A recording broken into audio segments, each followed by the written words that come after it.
Assalamualaikum warahmatullahi wabarakatuh. Nama saya Ahmad Ibrahim Fandi bin Abdul Manaf dari Sekolah Menengah Kebangsaan Taman Miduri. Saya akan menceritakan tentang sebuah buku yang pernah saya baca yang bertajuk Raja Bersiul. Buku ini setebal 129 muka surat dan memiliki sisipan kandungan sebanyak 7 bab. Tak buang-buang masa, saya akan menceritakan tentang kisah Raja Bersiul.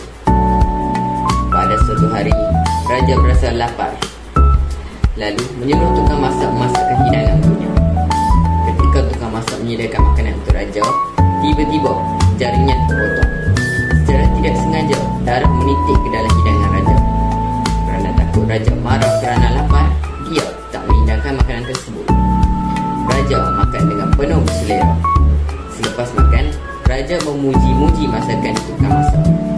Keesokan harinya, Raja tidak selera makan makanan hidangan yang disediakan oleh tukang masak. Baginda mahu makanan yang seperti dimasak semalam. Tukang masak tahu bahawa darah telah menyedapkan makanan yang disediakan. Jadi, dia terpaksa menunaikan permintaan Raja. Setiap hari, dia menambahkan darah ke dalam hidangan Raja. Baginda mengetahui yang hidangannya telah ditambah darah. Lama-kelamaan, taring Raja mulai tumbuh. Baginda tidak dapat mengawal keinginan untuk memakan hidangan yang mengandung darah. Pada suatu malam, Baginda menggigit seorang budak dan menghisap darahnya. Perbuatan tersebut dilihat oleh penduduk kampung. Mereka terkejut dengan perbuatan Raja. Raja berasa sungguh malu.